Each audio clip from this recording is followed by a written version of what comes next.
안녕하세요. 도영의 한국어 공부방에 오신 것을 환영합니다. 오늘도 탄트라 수행법 계속 이어가겠습니다. 오늘은 그 탄트라 비전 25번째 차트에 제목은 존재계로 되돌아오라 이건데, 이제 여기는 이제 세 가지 수행법이 있습니다.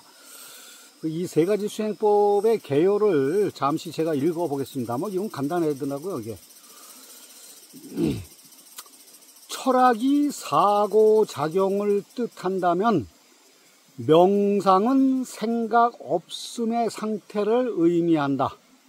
철학은 어떤 실험도 하지 않고 추상적인 사념 활동만 하는 것이다. 그것은 어떤 결론에도 이르지 못하는 그저 생각의 유희일 뿐 끝이 없다. 과학은 오직 도구로서 사물과 접촉할 뿐 실험자와는 관계되지 않기 때문에 결과와도 관계없어서 변형되지도 않는다. 그러나 종교는 자신이 실험 도구이자 대상이며 방법이며 모든 것이다. 자신에 대한 실험이기 때문에 실험은 곧 체험이 된다. 그래서 실험을 통과하고 나면 변하여 다른 사람이 된다. 이것이 이제 개요입니다. 자, 그러면 수행법 직접 들어가겠습니다. 탄트라 비전 25번째 차트 존재계로 되돌아오라. 76번째 수행법이 되겠습니다. 수행법 76. 비오는 캄캄한 밤에 형상 중에 형상이 되어 저 암흑 속으로 들어가라. 이것이 이제 76번째 수행법입니다. 여기 또 암흑이 나왔네요. 어둠. 오쇼가 어떻게 얘기했는지 제가 읽어보겠습니다. 고대 유대교의 에세네파라는 비교 수행 집단에서 예수는 교사였다. 이 에세네파는 신을 완전한 어둠으로 보는 이 세상에서 단 하나밖에 없었던 명상학파였다. 어둠을 명상으로 삼는 건 에세네파하고 저번에 제가 말씀드렸죠. 그 에오이즘. 거기서도 이제 어둠의 명상을 했어요. 그러니까 이거는 아니죠. 에세네파가 유일한 건 아니에요. 자, 이 방편은 어둠 속으로 들어가는 에세네파의 명상법이다. 그리하여 마침내는 어둠과 하나가 되는 명상법이다. 신을 빛으로 본 것은 신이 정말로 빛이어서가 아니라 어둠을 두려워하는 인간 때문이다. 이것은 순전히 인간의 착상이다. 신의 형상은 우리들에 의해서 주어졌다. 따라서 지금 우리가 알고 있는 신의 모습은 우리 자신이 투사한 영상에 불과하다. 신은 우리의 창조물이다. 에세네파는 말한다. 신은 어둠이다. 어둠은 영원하다. 빛은 가기도 하고 오기도 하지만 어둠은 언제나 여기에 남아있다. 빛은 떠오르고 나오는 근원이 있다. 빛은 우리를 긴장시키고 혼란시킨다. 이 때문에 밝은 곳에서 잠을 잘 수 없는 것이다. 빛은 태어나기도 하고 죽기도 한다. 그러나 어둠은 지는 일도 떠오르는 일도 없고 근원도 없다. 그것만이 영원하고 무한할 수 있다. 어둠은 휴식이고 전체적인 유한이고 태어나는 일도 죽는 일도 없이 언제나 그저 여기에 있다. 그것은 죽음 없음이다. 빛을 신이요 생명이고 어둠은 죽음으로 생각하는 것은 우리의 두려움이 투사한 하나의 영상이다.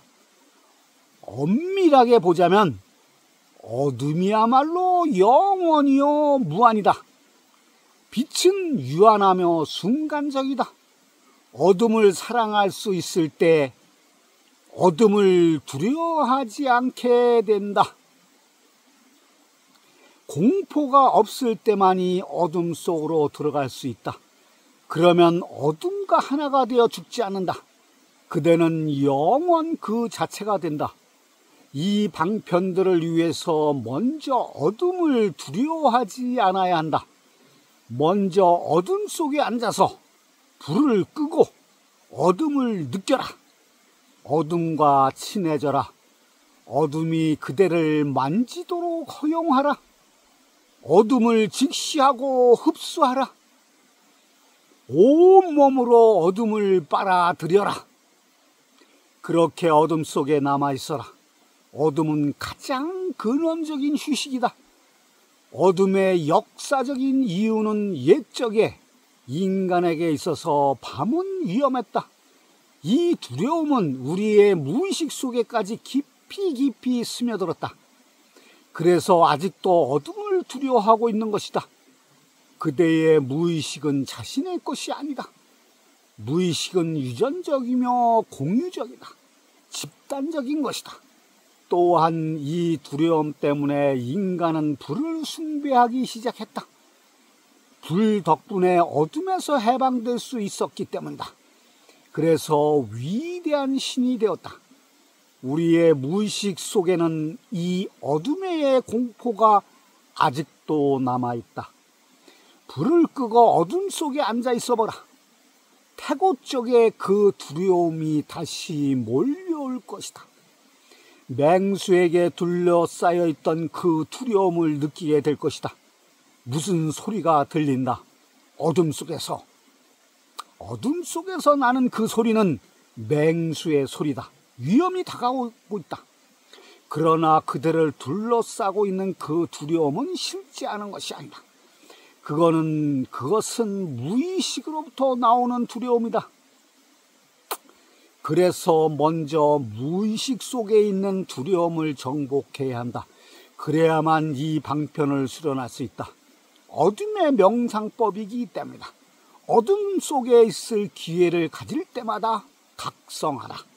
아무 생각 없이 쉽게 불을 켜든지 잠을 자버릴 수가 있기 때문이다. 불을 켜지 말고 잠들지도 말고 어둠과 함께 남아있어라. 모든 형태의 두려움을 그대 의식의 세계로 끌어내라. 그것들은 스스로 나올 것이다. 그것들이 나올 때 구경꾼으로 남아있어라. 그러면 그것들은 사라질 것이다. 그리고 어둠과 하나가 된다. 이제 어둠은 아주 편안한 휴식이 될 것이다. 영원한 안식처가 될 것이다. 이 세계의 모든 형상은 어둠 속에서 만들어져 나왔다가 다시 어둠 속으로 사라져 버린다. 어둠은 자궁이다. 우주의 자궁이다. 거기 그 어느 곳에도 흔들리지 않는 절대적인 고요함이 있다. 어둠의 주시자가 되라. 어둠 속에서 자신을 해체시켜버려라. 이 어둠은 형상 중의 형상이다. 그대는 하나의 형상이었다. 그러므로 그 속에서 용해될 수 있다. 불빛이 있을 때 그대는 정의되고 한정된다. 그대는 하나의 경계선이다. 그것은 불빛 때문이다. 그대는 정의되고 한정된다. 그대는 하나의 경계선이다. 그것은 불빛 때문이다. 다시 읽었네요. 그것은 개성을, 정중함과 무례를, 죄인과 성자를 구분해준다. 그러나 어둠 속에서는 경계선은 사라져버린다. 한정 지어진 인간으로서가 아니라 어떤 구분도 없이 통째로 받아들인다. 모든 것은 모든 것 속에 흡수되어 버린다. 형상은 사라져 버린다. 이것이 두려움의 이유 가운데 하나다. 그대가 구분되지 않을 때, 자신이 누구인지 알 수 없게 된다. 한정된 존재로서 느낄 수 없다. 그대의 존재는 희미하게 지워져 버리고 여기 두려움이 들어온다. 그래서 불을 켜고 싶은 것이다. 자신이 누구인지 모르기 때문이다. 에고도 더 이상 존재할 수 없다. 우선 어둠을 주시하라. 빛은 근원이, 대상이, 초점이 있어서 쉽지만 어둠은 대상이 없다. 모든 곳에 있는 이 진공속을 그저 편안히 주시하라. 어둠은 그대 눈 속으로 들어올 것이다. 그러면 그대는 이 어둠 속으로 들어간다. 수련하는 동안 눈을 뜨고 있어야 한다. 눈을 감게 되면 전혀 다른 어둠을 볼 것이다. 그 어둠은 자신의 어둠이다. 비실제적인 어둠이다. 그것은 부정적인 어둠이다. 어둠 속에서 두 눈을 뜨고 있으면 긍정적인 어둠을 보게 될 것이다. 진짜 어둠이 눈 속으로 들어오게 되면 그대는 그것으로 가득 채워질 것이다. 그러면 그대 안에 있던 부정적인 어둠은 모두 사라져 버린다. 이는 매우 심오한 현상이다. 어둠이 그대 속에 들어올 때 그대도 이 어둠 속으로 들어가게 된다. 모든 것은 언제나 상호 수용적이다. 우주가 그대 속에 들어오지 않는 한 그대 역시 우주 속으로 들어갈 수 없다. 그냥 전부를 내맡김으로써 자신을 완전히 열어 젖힘으로써 그것은 가능하다. 그리고 그대 속에 어떤 우주적 영역이 들어올 수 있도록 자리를 내어줄 때 그때만이 그 속으로 들어갈 수 있다. 그대가 할 수 있는 일은 먼저 자신을 여는 길이다. 전기가 들어오지 않는 깊은 산속으로 들어가 일주일 정도만 이 순수한 어둠을 체험해보라. 전혀 딴 사람이 되어 돌아올 것이다. 이 절대적인 어둠 속에 일주일 안에 모든 공포가, 원초적인 공포가 드러날 것이다. 그대는 무서운 악마의 얼굴을 보게 될 것이다. 자신의 무의식과 대면할 것이다. 인간의 모든 진화 과정이 거기 있다. 그것은 마치 인간이 지나온 모든 과정을 이 일주일 동안 모두 거치는 것과 같다.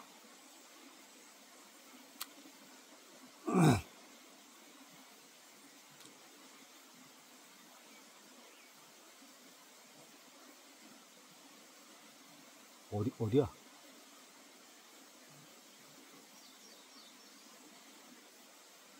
아, 또 잊어버렸네. 일주일 동안 모두 거치는 것 같다. 그리고 무의식으로부터 많은 것들이 의식의 표면으로 떠오를 것이다. 그것들은 실제처럼 보일 것이다. 그대는 두려움에 떨게 된다. 그것은 너무나 생생하기 때문이다. 그것들은 모두 그대의 마음이 그려낸 그림일 뿐이다. 정신병원에 있는 정신 이상자들이 고통을 당하는 것은 다름 아닌 이 원초적인 두려움 때문이다. 그의 무의식 속에 있던 이 원초적인 두려움이 의식의 표면으로 표출되었기 때문이다. 매일 밤 1시간 동안 어둠 속에 앉아 있어라. 그것은 3달 동안 어둠과 함께 살아라. 어둠이 되어 어둠 속에 앉아 있어라. 모든 개체성의 느낌을, 자신이 따로 떨어져 존재한다는 느낌을 상실하게 될 것이다. 이제 그대는 외떨어진 섬이 아니다. 고도가 아니다. 광활한 바다가 된다. 저 어둠과 하나가 된다. 어둠은 바다와 같다. 그 어떤 것도 그처럼 광활하고 영원하지 않다. 그리고 어둠보다 그대에게 더 가까운 것은 없다. 어둠은 이제 두렵지 않다. 어둠은 언제나 그대 옆에 있으면서 그대를 기다려왔다. 둘째, 어머니 곁에 눕듯이 그렇게 어둠 속에 누워라. 어둠은 어머니다. 자궁이다. 마치 어머니의 자궁 속에 누워있듯이 어둠 속에 누워라. 어둠은 따뜻해질 것이다. 곧 사방에서 어둠이 그대를 에워싸고 있음을 느끼게 될 것이다. 무엇을 하든지 그대 속에 어둠이 고이게 하라. 어둠이 그대를 물들이도록 하라. 그대는 어둠의 운반자다. 어둠을 담고 다녀라. 불꽃을 담고 다니면 그대가 빛으로 느낀다면 그대 몸은 이상한 빛을 발산하게 될 것이다. 어둠도 이와 똑같은 현상이 벌어진다. 전신이 어둠으로 가득 차게 되면 그대는 차갑고 조용하고 깊은 이완 상태에 있게 될 것이다. 그때 사람들은 그대를 두려워하며 피할 것이다. 그대에게 어둠의 공포가 있기 때문이다. 즉 그대의 눈은 깊은 골짜기 시명과 같기 때문이다. 이제 그대는 화를 낸다는 것이 불가능해진다. 불꽃을 담고 다니면 쉽게 화를 낼 수 있다. 불꽃이 그대를 열광시키기 때문이다. 그러면 더욱 강한 성욕을 갖게 될 것이다. 불꽃이 자극하고 정열적으로 만들기 때문이다. 그러나 어둠을 담고 다니면 전혀 성욕을 느끼지 않고 화도 내지 않게 되고 그대가 남자인지 여자인지도 느낄 수 없게 되고 걸음걸이도 느려진다. 그대는 어떤 것을 담고 있기 때문이다. 말은 아무런 의미가 없다는 것을 느끼게 된다. 그대는 그냥 존재할 따름이다. 밤에 어둠에 대해 명상하면 낮에도 어둠과 만날 수 있도록 도와준다. 결국 내면은 외부와 만나게 될 것이다. 빛을 운반할 때는 행동이 되지만 어둠을 운반할 때는 더욱더 휴식하게 된다. 이것이 이제 오쇼의 설명입니다. 저도 이거 112가지 수행법을 몇 번 읽었는데 그리고 막 수련도 해보고 뭐 이것저것 해보고 다 했는데 이건 내가 못 봤네. 어둠의 명상에 대해서는 처음 보는 것 같네. 하여튼 제가 항상 강조하는 거 에오이즘도 항상 어둠의 명상, 죽음의 명상, 사인선이라고 하잖아요. 그거를 강조를 했는데 여기 또 예수가 에세네 학파의 교수로 있으면서 어둠에 대해서 강의를 했다는 오쇼의 생각입니다. 근데 이게 역사적으로 밝혀져 있는지는 모르지만 오쇼가 얘기하는 겁니다. 그리고 이게 저는 여기 전기가 안 들어오기 때문에 항상 저녁 때 되면 항상 무조건 어둠이야. 제가 이제 하루 중에 한 반 이상은 어둠, 3분의 1 이상 반은 어둠이니까 그거에 친해질 수밖에 없어요. 그거는 해보면 기가 막혀. 제가 어둠에 대해서 너무 많이 말씀드렸으니까 더 이상 말씀을 안 드리는데 하여튼 너무나 광활해. 어둠이라는 건 너무나 광활해. 끝이 없어. 응? 이 모든 우주 자체가 돼요. 근데 빛은 안 그래. 빛은. 하여튼 어둠의 명상을 해 보시기 바랍니다. 이것은 제가 강력하게 추천한 거고 제가 여기서 체험하고 경험한 것들이고 제가 오르가즘의 생활을 하는 일부분이고 자연과 닮기 위해서 노력하는 일부분이고 하여튼 저하고는 오쇼 요 부분에서는 다른 쪽에서는 뭐 빛이 존재의 근원이라고 막 저번에는 방편에서 막 그랬는데 그거는 그런 방편에서는 또 그렇게 얘기할 수가 있는 거예요. 이제 방편이라는 건 사람 개인마다 다 거기에 맞는 특화된 방편을 쓰는 거기 때문에 내가 봤을 땐 저번에 얘기한 빛이 근본이라고 한 거는 그런 사람들, 일반적인 사람들한테 얘기하는 방편이고 이 어둠이 근본이라는 거는 아주 고차원적이고 근본적인 자리입니다. 이게 말씀드릴 건 많지만 하여튼 기가 막힙니다. 어둠을 명상하고 어둠을 수용하고 받아들이고 그러면 가장 빠르고 가장 깊고 막 더 이상 얘기 안 할게요. 너무나 좋아. 너무나 좋아. 자, 탄트라 비전 25번째 차트 존재계로 되돌아오라. 77번째 수행법이 되겠습니다. 수행법 77. 달도 없이 캄캄한 흐린 밤이 없다면 눈을 감아라. 그리고 그대 앞에 있는 암흑을 발견하라. 눈을 떠라. 암흑을 보라. 그리하면 실수들은 영원히 사라지리라. 이것도 이제 비슷한 것 같은데요. 이거 이제 27번째 이제 수행법인데요. 근데 뭐 저는 그래요. 오쇼는 뭐 여러 가지 얘기하지만 눈을 뭐 감아라, 떠라, 뭐 일주일 동안 해라, 3개월 동안 해라 막 얘기를 하는데 저는 그런 거에 뭐 연연할 필요가 없다고 생각해요. 그건 뭐 상관없어요. 전혀 뭐 그런 건 상관없어요. 내가 꼴리는 대로 하면 돼. 받아들이기만 하면 돼. 자, 그러면 77번째 수행법의 그 오쇼의 설명입니다. 제가 읽어보겠습니다. 이 암흑이 처음에는 거짓이 될 것이다. 하지만 그것을 실제로 만드는 방법이 바로 눈을 떠라, 암흑을 보라 이다.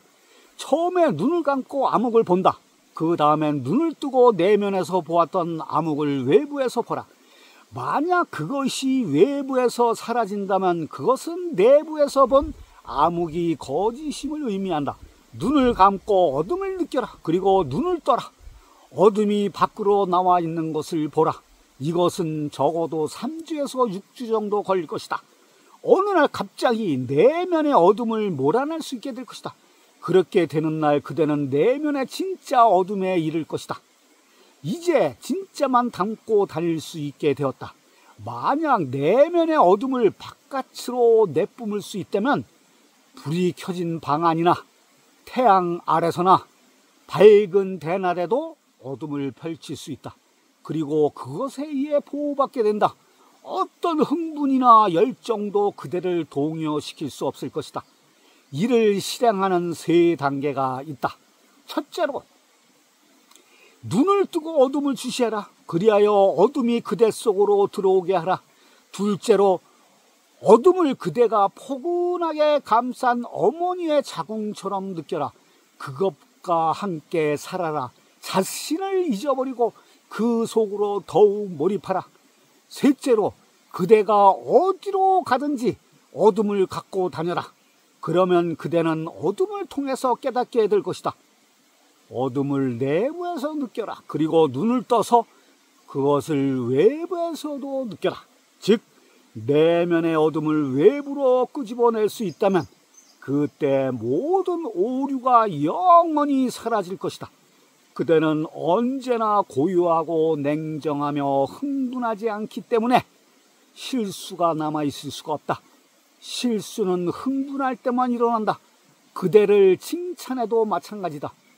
그대는 다시 다른 극적으로 미치게 된다. 그대가 욕망이나 열정, 성욕으로 가득 차 있음을 느낄 때 내면의 어둠을 그저 상기하라. 그 순간 열정은 사라진다. 내면의 어둠이 그것을 흡수해버린다. 그대는 무한한 진공이 되어 그 어떤 것도 한번 거기에 떨어지면 다시는 되돌아오지 않을 것이다. 그대는 이제 하나의 시면이 되었다. 이것이 이제 오쇼의 설명입니다. 계속 하다 보면은 어둠을 받아들이고 계속 하다 보면은 그게 낮에도 가능해요. 저는 아직 뭐 그런 경지까지는 못 갔어요. 그런 경지까지는 못 갔는데 이제 이런 햇빛 아래서 낮에 그다음에 사회생활하면서 사람들하고 대화하면서 그리고 내가 어떤 일을 하면서 그때 어둠을 끄집어내 가지고 한다고 그러면 아주 기가 막힐 것 같은데 아직 저는 그런 체험이 아직 거기까지는 못 갔습니다.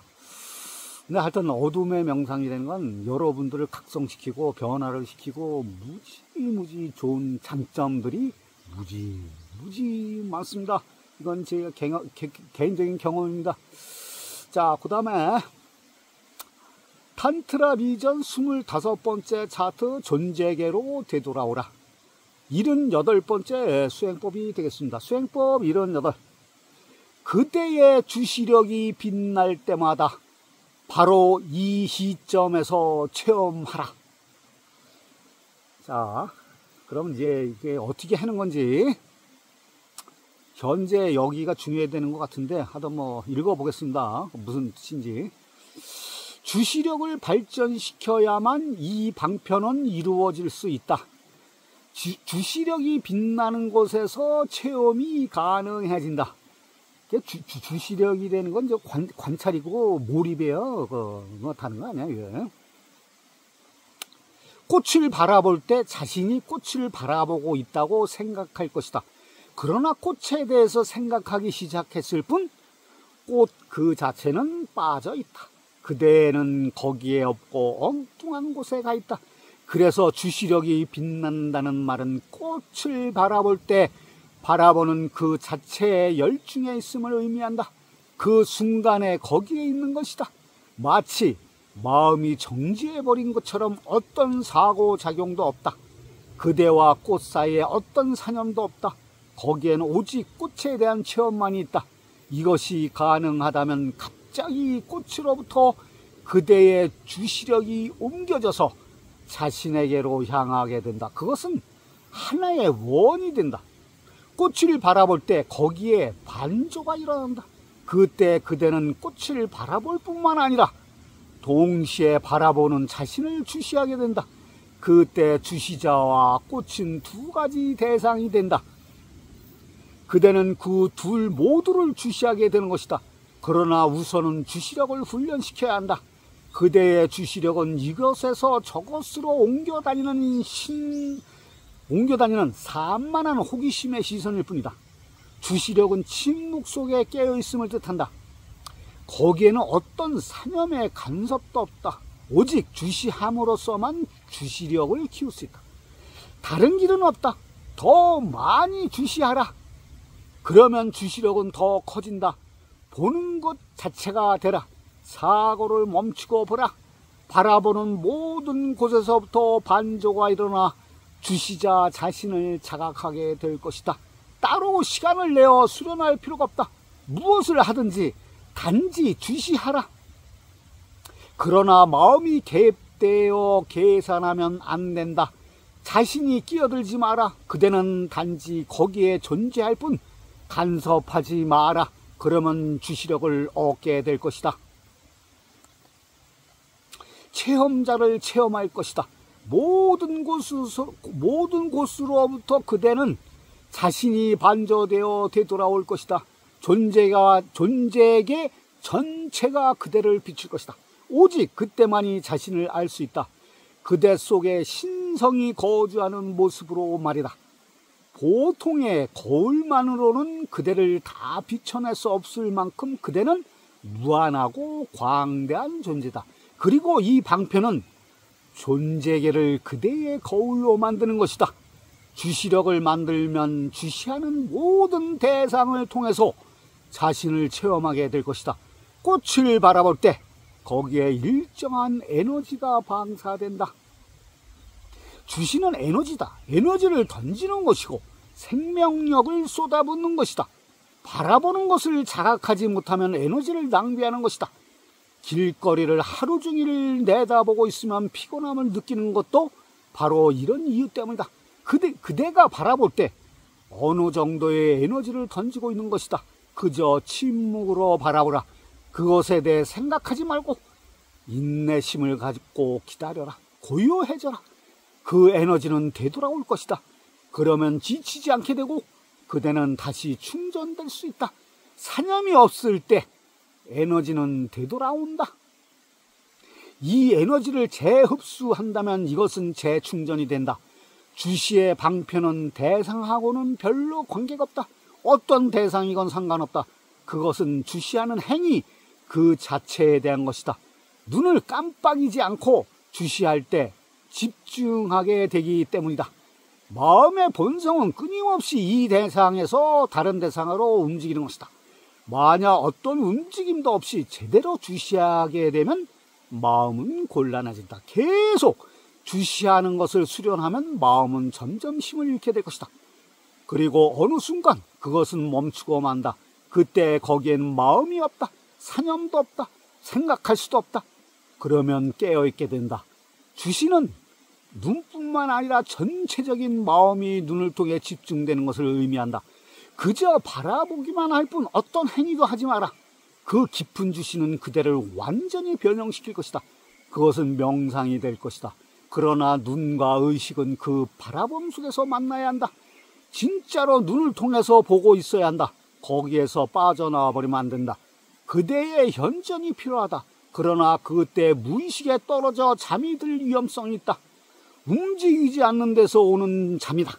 즉 자기 체면에 빠질 것이다. 그리고 눈은 고정되어 있지만 그대가 현존하지 않을 때 마음은 움직일 것이다. 이 두 가지를 극복한다면 명상의 상태가 될 것이다. 그것은 마음이 깊은 잠 속에 있는 것처럼 고요해지면서 동시에 생각할 때처럼 깨어있다는 점이다. 침묵과 깨어있음, 이 두 가지가 함께 존재해야 된다. 완전히 각성한 상태에서 깨어있어야 한다. 그리고 침묵해야 한다. 명상은 일종의 깊은 잠이다. 잠에 떨어지지 말고 깨어있어야 한다. 잠을 잔다면 시면 속으로, 수렁 속으로 떨어진다. 그래서 명상 속에 있는 것은 끊임없는 사념과 잠 사이에 연결된 좁다란 다리 위에 서 있는 것과 같다. 이것이 이제 방법론인데요. 이거 어려운 건 아니에요. 그러니까 주시해야 되는 거는 관찰하고 집중하고 어디에 한 곳에 집중해야 되는 얘기예요. 응? 그러니까 다른 거 다 필요 없어요. 제가 생각했을 때 그 주시라는 거는 내가 밥을 먹으면 밥 먹는 되는 거에 대해서 집중하는 거야. 그냥 다른 거 생각하면 안 되지. 내가 밥 먹는 데는 의식을 잊어버리면 안 돼요. 근데 사람들은 안 그렇거든. 그냥 내가 걸어가잖아. 걸어가면 내가 지금 걸어가고 있구나. 이거를 놓치면 안 돼. 그게 각성이고 깨어있는 거예요. 내가 물을 마시면은 그냥 습관적으로 기계적으로 이게 마시면 안 돼. 내가 물을 마시고 있구나. 이게 각성이에요. 이게 주시고. 내가 어떤 행동을 할 때 그 행동에 대해서 그걸 알아야 돼. 거기서부터 명상의 모든 출발점이에요. 오쇼가 얘기하는 건 그거예요. 제가 해석하기로는 그렇습니다. 하여튼 잘 의미해 보시기 바랍니다. 오늘은 이것으로 마치겠습니다.